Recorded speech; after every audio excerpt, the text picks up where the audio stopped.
I've tested out the latest version of the Mazda 3 a couple times before on this channel, one in sedan form, the other in all-wheel drive hatchback form, but the reason I'm testing out this one today is that this car might be my perfect specification. The GT trim with front-wheel drive and a manual transmission. If you've been on my channel before, hopefully you've seen my comparison of the all-wheel drive version of this car that I did against my own Mazda 3, a 2018 model GS 2-litre engine and the manual transmission, and that's why I was very keen to try out this car. I love the way it looks, and when we get inside I'll show you just how fantastic everything is put together and why I think this is absolutely one of my favorite cars on sale today. When you get into this car and everything that it packs in terms of technology and really its premium feel, it should be going up against the latest BMW 2 Series, Mercedes A-Class, CLA, and Audi A3.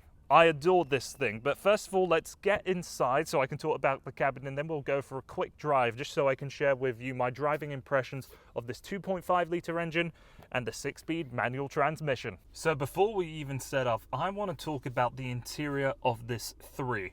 I've been able to test out this car in the exact same specification in the sedan and the hatchback form, but this is the first time that I've been able to see the Premier Pack, of which you'll get the leather upgrades, a little bit more technology, and those 18-inch rims with the red leather.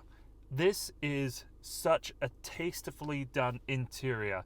It's all just put together so well. We've got a variation of materials. Obviously, we've got soft plastics up at the top, the leather accent right across the dashboard, the red seats, and then other black leather throughout. It's a minimalist interior. We have very limited amount of buttons for your climate control. Here, the button interface is how you will control and interact with the screen. It isn't a touch screen, as all of the new generation of Mazda vehicles are going to be going away from that, and just the shape of the screen itself looks like it belongs in a modern art gallery.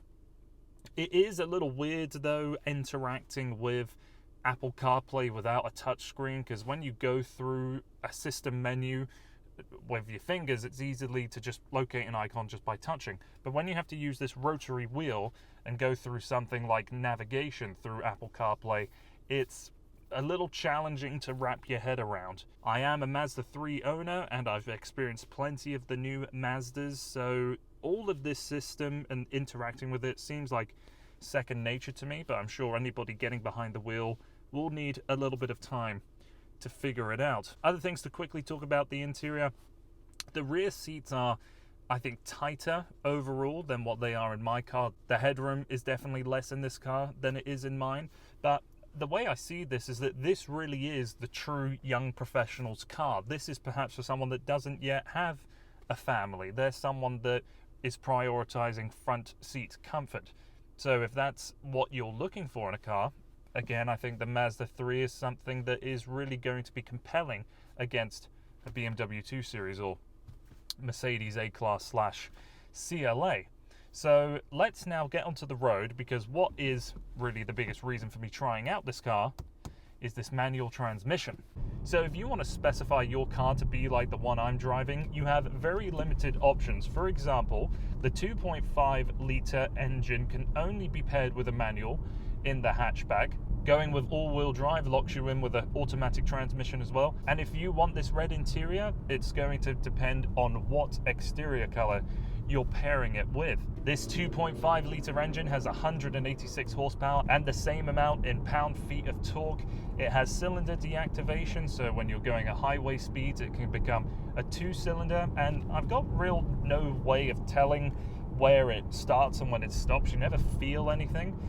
The only way to really see that is if you go through a sub-menu here, and you'll find that display come up. So how does this manual compare to my own? Well, I'd say that the clutch pedal is a little springier than mine. Not that it's any more challenging to drive at all, to operate, but maybe they've added this spring to give the pedal a little more weight, a little more substance. Just like any other manual that Mazda produces, it's utterly brilliant to shift through the gears. It's near impossible to get a gear wrong, and the overall experience compared to mine is that it does feel more premium, more substance behind each shift. With my car, you can feel the engine vibrate a little in towards the cabin. This, you have no idea if it's on or off. I mean, this car doesn't have automatic stop-start, so it is always running.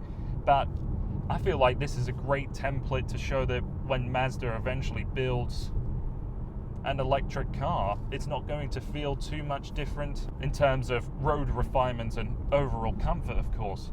Really, the only downside I find with driving this hatchback is the rear visibility. It's still a challenge to really figure out if someone's in your blind spot or not, so this is one of the instances where I might recommend the sedan over the hatchback.